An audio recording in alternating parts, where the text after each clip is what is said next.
I sat in my quiet penthouse, sipping black coffee. My phone vibrated violently against the glass table. One missed call. 10. It finally stopped at 88. The screen glowed red with names I buried 5 years ago. The very people who threw me into a winter blizzard with nothing but a crumpled $100 bill. They are not calling to apologize.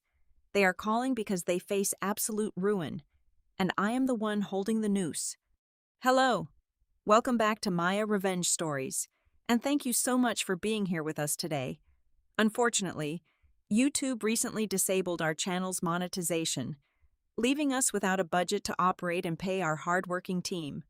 If you find today's story engaging, please consider supporting us with just $1 so our staff can pay for their living expenses and continue bringing you great stories. You can donate by scanning the QR code on the screen or by clicking the link in the description or pinned comment below. My name is Nadia Lloyd.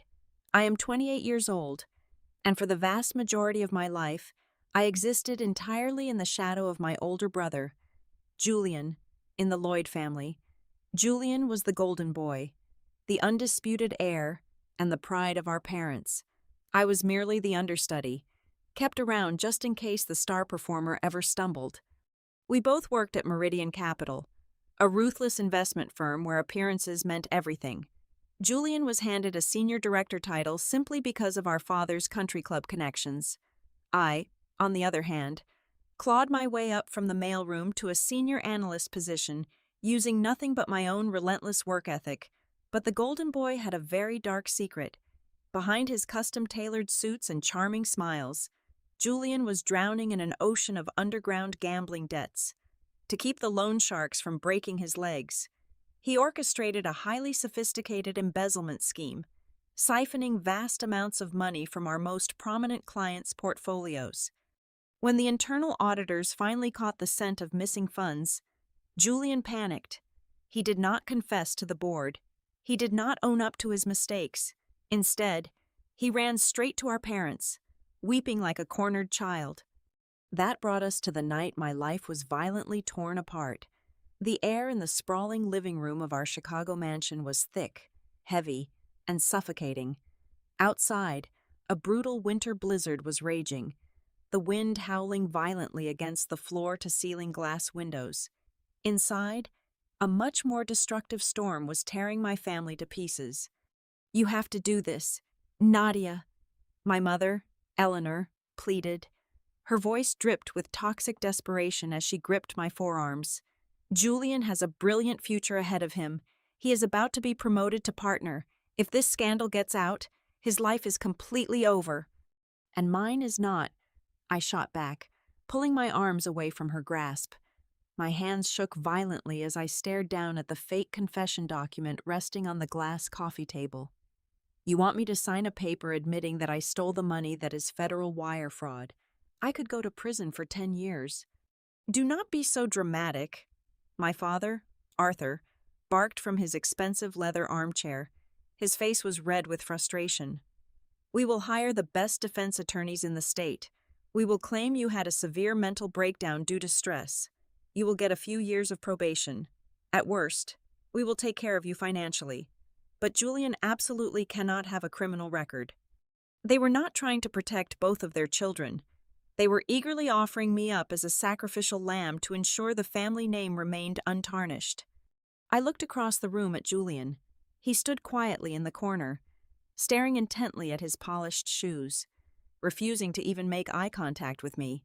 My own flesh and blood was perfectly willing to let me rot in a concrete cell just so he could keep his luxurious lifestyle intact.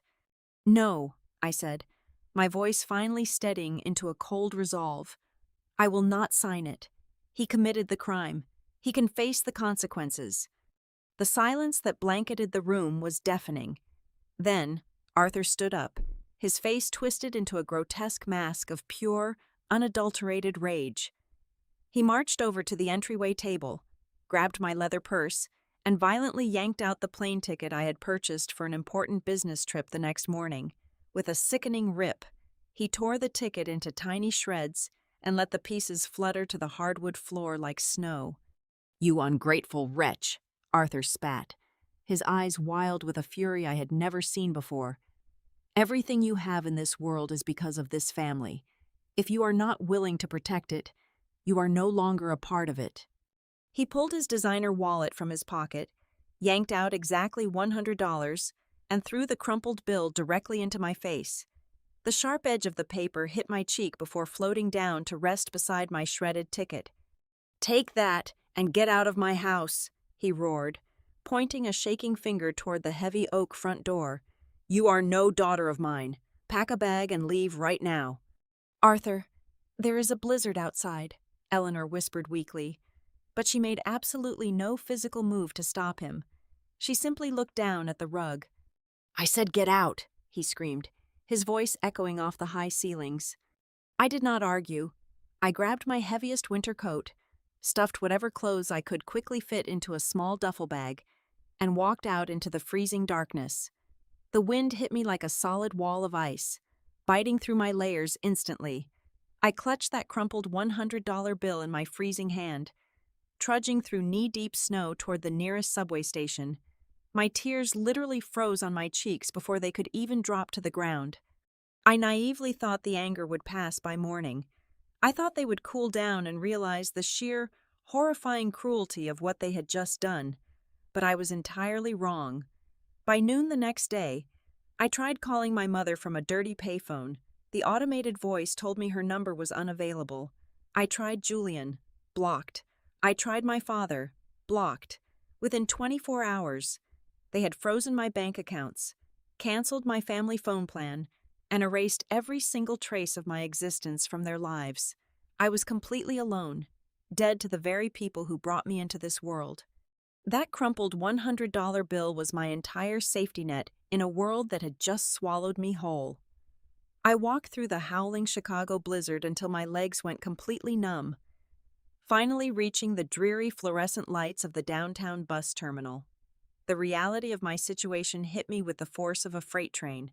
I had no credit cards, no bank account, and no identity beyond the clothes freezing to my skin.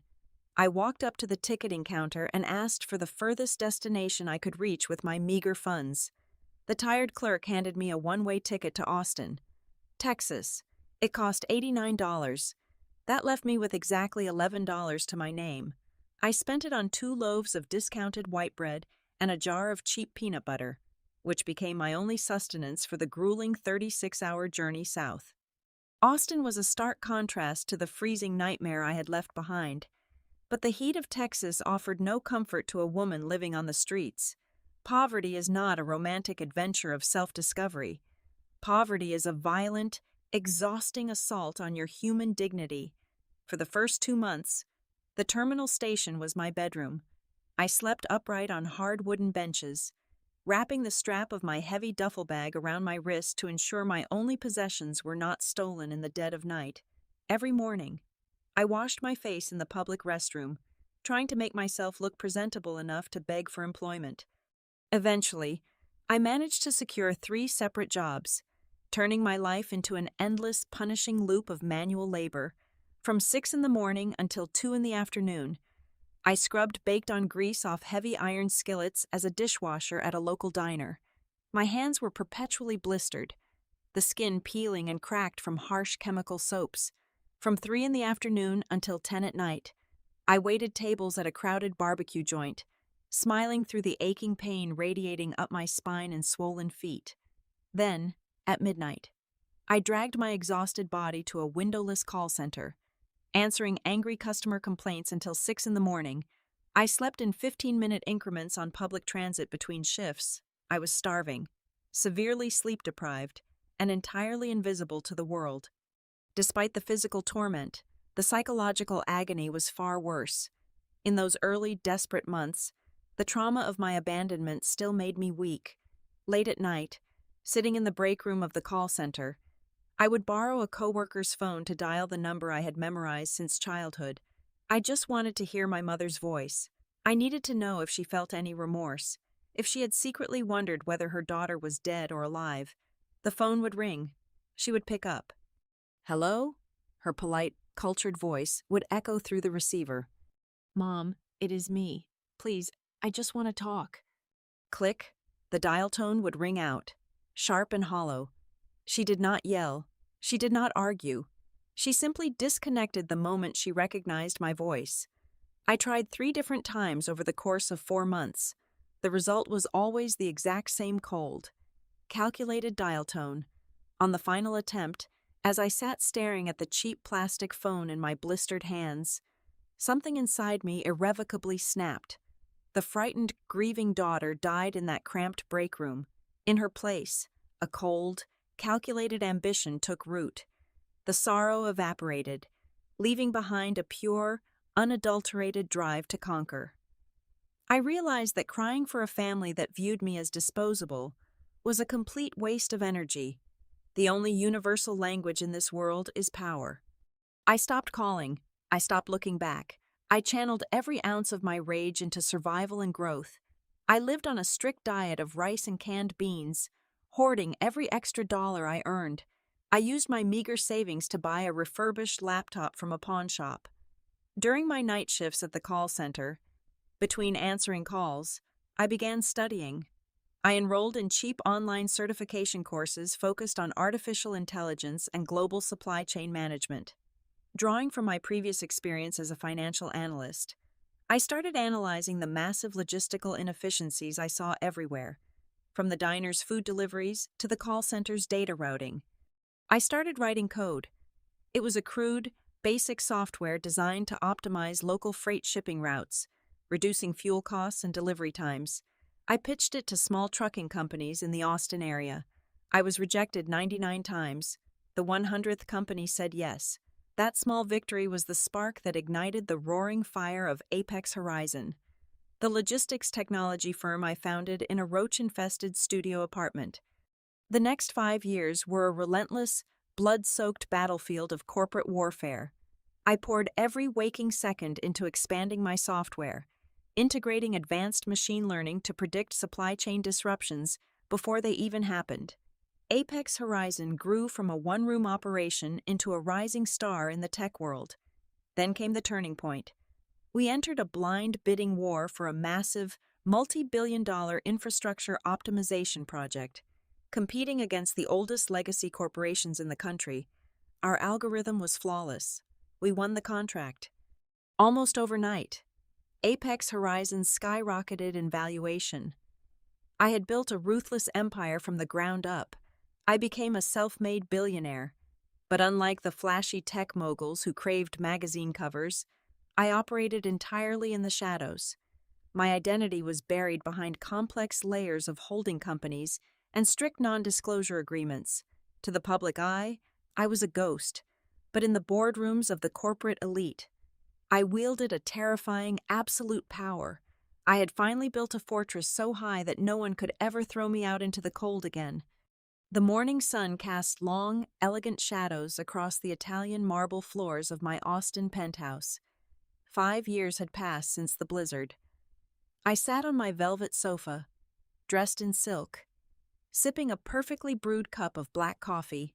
The silence of the high-rise was a luxury I had earned through blood and relentless sacrifice.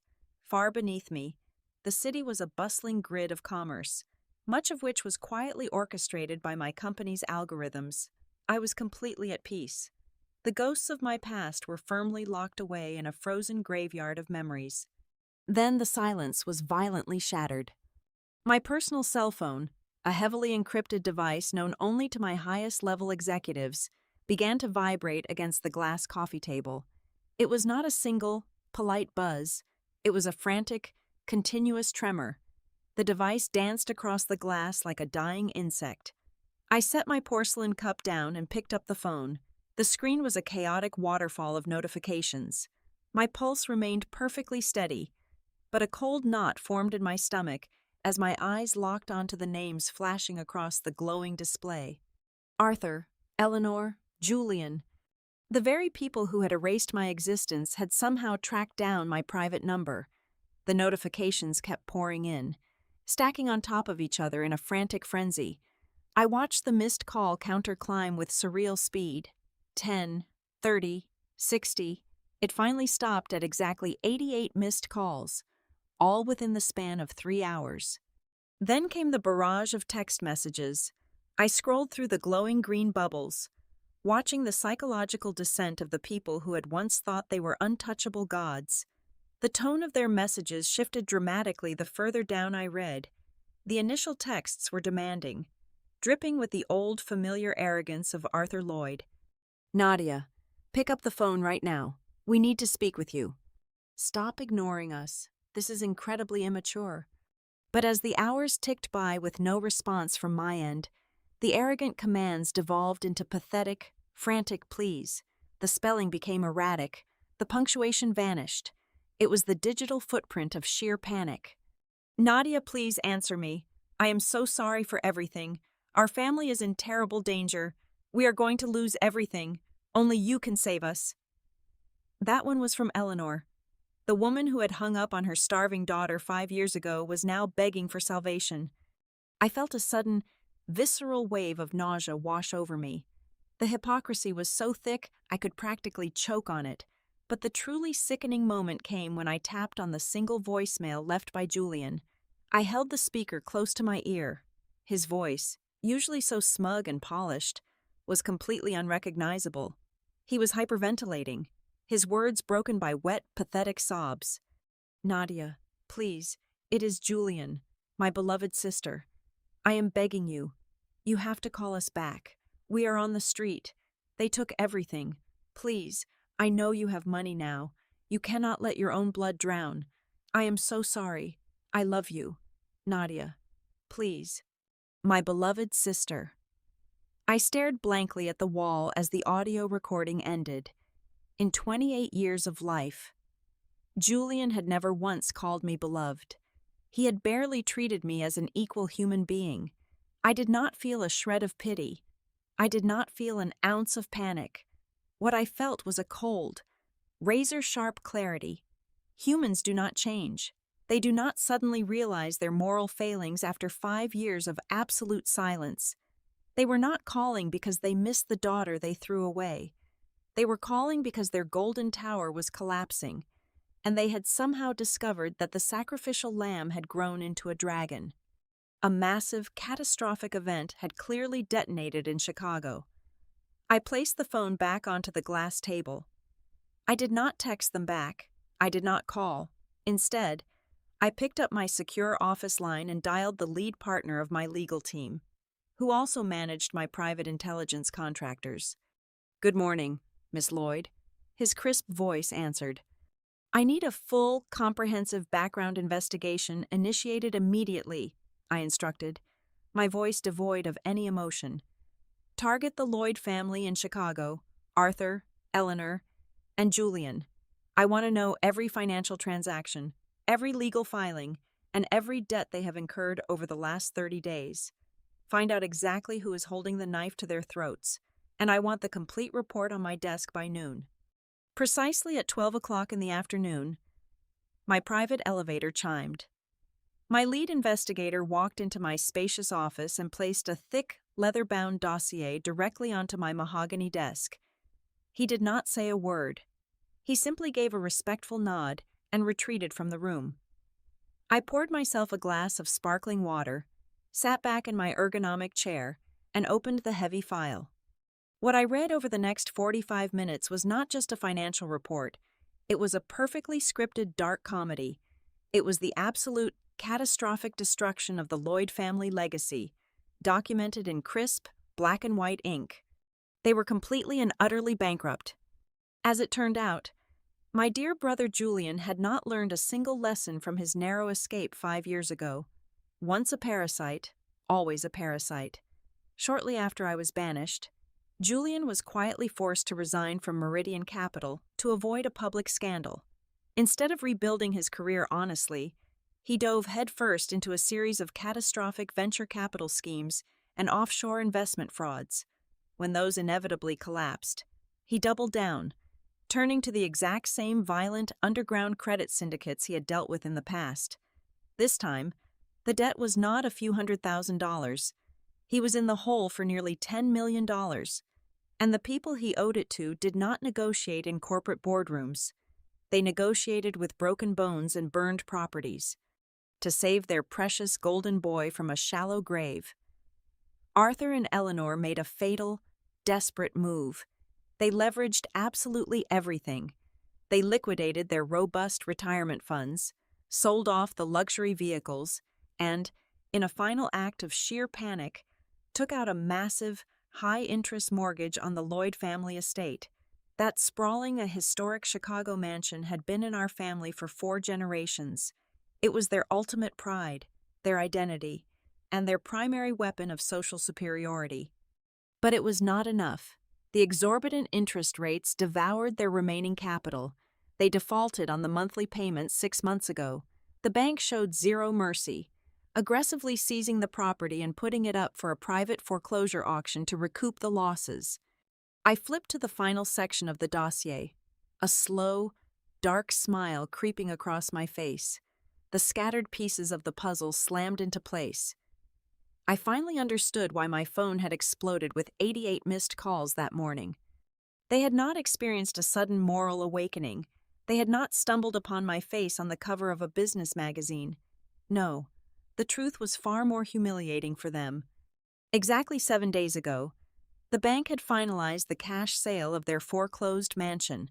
As required by state law, the bank sent a formal certified letter to the current occupants, informing them of the property's new ownership and serving them with a standard notice of impending eviction. The anonymous buyer who purchased their ancestral home outright was a corporate entity named Apex Horizon Real Estate Holdings. It did not take Arthur long to call his expensive country club lawyers, frantically demanding to know who was behind the faceless corporation that now owned his sanctuary. When those lawyers pulled the corporate registry, they bypassed the shell companies and found the sole owner and chief executive officer of the parent conglomerate, Nadia Lloyd. The sheer poetry of the situation was intoxicating. The daughter they had deemed worthless, the girl they had literally thrown out into a freezing blizzard to protect their precious reputation and their perfect son, was now the undisputed legal owner of that exact same mansion. The deed was in my name. The roof over their heads belonged to me. They were not calling to apologize for the past.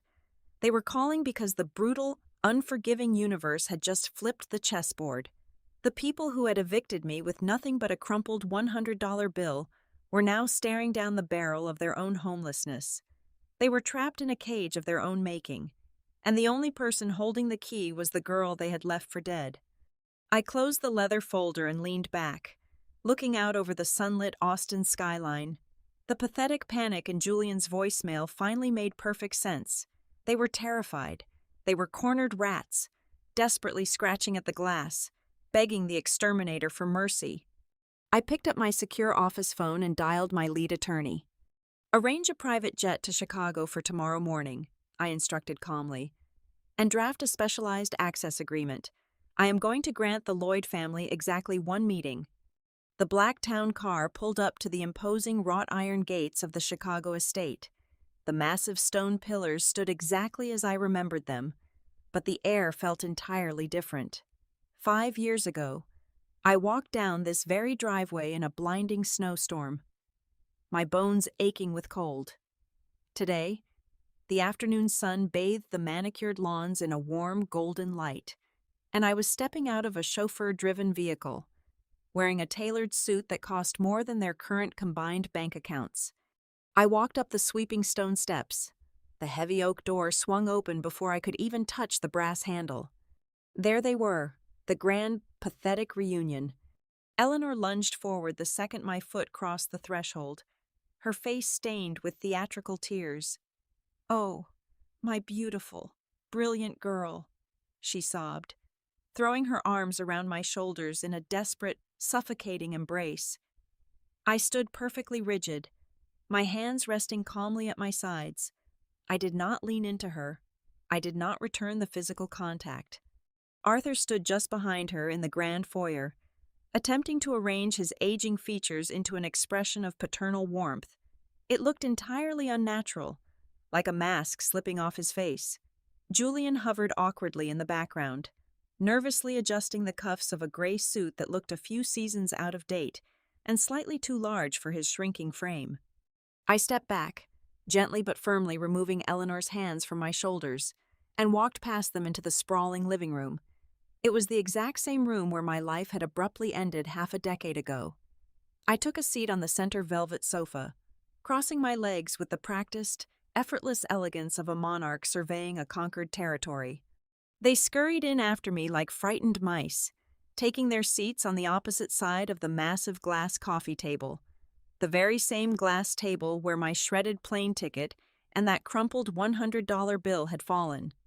Eleanor began the opening act of their carefully rehearsed performance. She leaned forward, clasping her trembling hands together. "Nadia, you have absolutely no idea how much we have missed you every single day," she wailed, dabbing her perfectly dry eyes with a monogrammed silk handkerchief. "When your father told you to leave that terrible night, we were completely and utterly heartbroken. Neither of us slept for weeks, but you have to understand, we did it to protect you." I offered a polite, closed-lip smile. I did not speak a single word. I simply let the silence hang in the air, thick, heavy, and deeply uncomfortable. Eleanor swallowed hard, clearly unnerved by my lack of response, and continued her desperate, rewritten history. The people Julian was unfortunately involved with back then, they were incredibly dangerous individuals. We cut off your phone plan and blocked your number because we were absolutely terrified they might track you down through us. We had to distance you from the family to keep you completely safe from the fallout. Every single time I heard your voice on the phone and had to hang up, a massive piece of my soul died. It was a magnificent, breathtaking lie, a masterclass in maternal manipulation. I simply nodded slowly, my polite smile never wavering for a fraction of a second. Taking my silent nod as a sign of naive forgiveness, Arthur loudly cleared his throat. He sat up much straighter, puffing out his chest as he tried to reclaim a fraction of his former patriarchal authority. "We are incredibly proud of what you have built in Texas. Nadia," he said, his voice dripping with forced, heavy affection. "You have proven yourself to be a true, formidable Lloyd. You have the family ambition. But this current situation with the house, it is simply a massive, unfortunate misunderstanding. We were going through a temporary liquidity crisis, and the bank acted with illegal aggression." He reached into his battered leather briefcase and pulled out a thick, meticulously organized stack of legal documents. He slid them across the smooth glass table toward me.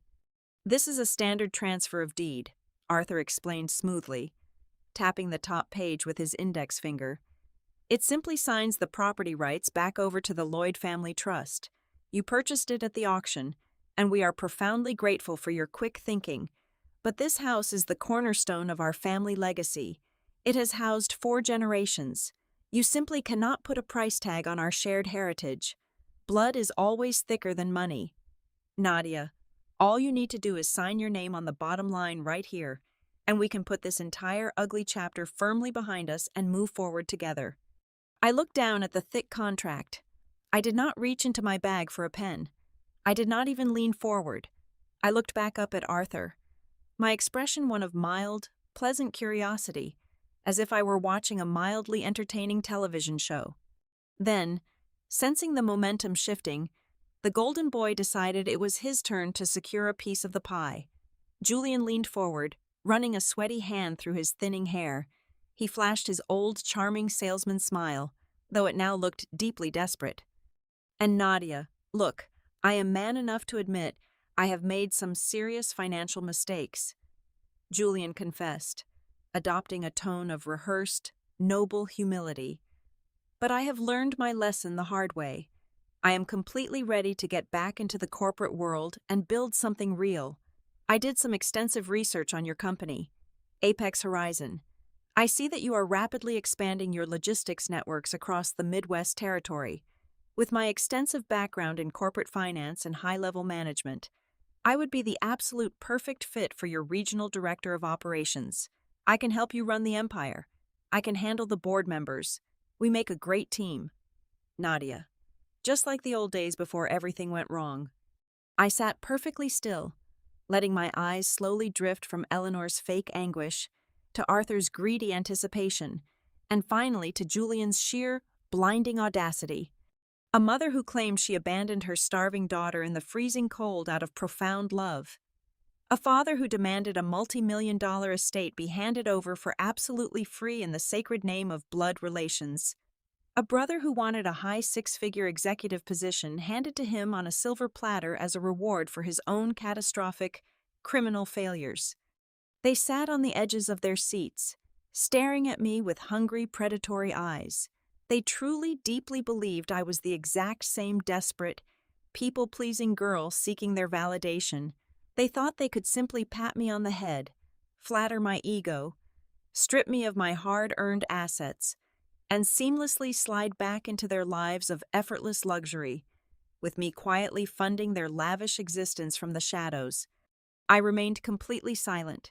The antique grandfather clock in the corner of the room ticked loudly. I let their words echo off the high, vaulted ceilings.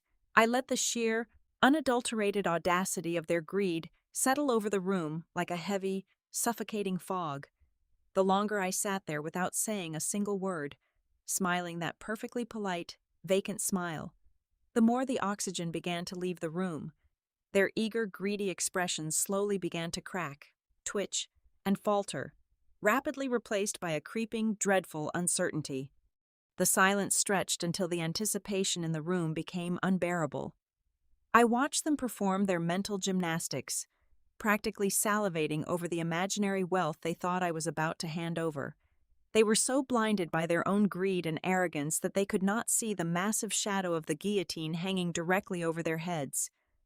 I did not raise my voice to argue with Eleanor's fictitious tale of maternal sacrifice. I did not shed a single tear of anger over Arthur's brazen demand for my hard-earned assets, and I certainly did not waste my breath rejecting Julian's absurd, laughable job application. Instead, I raised my right hand and gave a subtle, silent nod toward the grand entryway. My lead attorney, who had been waiting quietly in the shadowy foyer, stepped out into the bright living room. He wore a sharp, immaculate suit and carried a single, sleek black folder. He walked deliberately over to the glass coffee table, completely ignoring the thick stack of demanding documents Arthur had just presented, and placed his black folder precisely in the center of the table. He then stepped back, folding his hands together in absolute silence. Arthur leaned forward, a greedy, victorious glint flashing wildly in his eyes. He eagerly reached for the folder, clearly convinced that I had brought my own formally drafted version of the property transfer deed. Perhaps with a few minor stipulations he was ready to generously accept. Eleanor actually held her breath in anticipation, and Julian practically vibrated with excitement, already picturing his new luxury office. Arthur flipped the heavy leather cover open. His eyes darted across the bold black text printed on the first page. The smug satisfaction vanished in an instant. The color rapidly drained from his face, leaving him a sickening, hollow shade of pale gray. His hands began to tremble violently. "What is the meaning of this?" Arthur stammered, his voice cracking as the grand illusion of his control shattered completely into a million pieces. I leaned forward, resting my arms on my knees. My voice was cold, perfectly steady, and entirely devoid of any human empathy. "That is an emergency eviction mandate. It has been fully reviewed, signed, and stamped by a county judge. It goes into absolute, irreversible effect in exactly 2 hours. If you and your belongings are not entirely off the premises by then, armed deputies from the sheriff's department will physically remove you for trespassing on private property." Eleanor gasped sharply, clutching her chest as if she had just been shot. "Nadia, you cannot possibly be serious. You are evicting us from our own family home. Where are we supposed to go?" "It is not a home anymore," I replied calmly, my eyes locking onto hers. "Turn to the second page." Arthur's shaking fingers fumbled as he flipped the heavy parchment paper. He stared blankly at the massive architectural seal stamped at the bottom of the document. Julian leaned over his father's shoulder, his jaw dropping in pure horror. "That is an authorized demolition permit," I explained, watching the devastating realization crush whatever remaining hope they had left. I did not purchase this estate to preserve your precious, toxic heritage. I bought it because the geographic location and local zoning laws are highly favorable for commercial infrastructure. First thing tomorrow morning, a professional demolition crew is going to completely bulldoze this entire mansion, right down to the dirt foundation. Apex Horizon is constructing a massive, state-of-the-art data server station on this exact plot of land. The fragile mask of unconditional family love evaporated instantly. Arthur slammed his fists onto the glass table with such force it rattled. His face twisted into the exact same purple, vein-popping rage I remembered so vividly from 5 years ago. "You cold-blooded, psychotic wretch!" he roared, spittle flying from his trembling lips. "You are destroying your own legacy. You are destroying us. We are your blood." "You bled me dry first," I stated simply. I stood up, slowly smoothing the invisible wrinkles from my tailored suit. My demeanor was as frozen and unforgiving as the blizzard they had thrown me into all those years ago. I opened my designer handbag and pulled out my leather wallet. With slow, deliberate precision, I extracted a single, crisp, freshly minted $100 bill. I reached across the table and dropped it onto the glass. It landed softly right next to the demolition permit. "This is your entire relocation assistance fund," I said, my voice echoing through the massive room with chilling finality. "Take it and get off my property. From this moment on, you are officially dead to me." I did not wait for a single word of response. I turned my back on them and walked purposefully out the heavy oak door. As I descended the stone steps toward my waiting town car, the frantic sounds of their screaming, weeping, and shattered egos spilled out into the warm afternoon air. I slid into the quiet sanctuary of the back seat and instructed my driver to take me to the airport. I did not look back at the house, not even once. The most flawless, devastating revenge is never found in anger or hatred. It is found in absolute, unwavering indifference. Thank you so much for listening to today's story. We truly appreciate your time and support.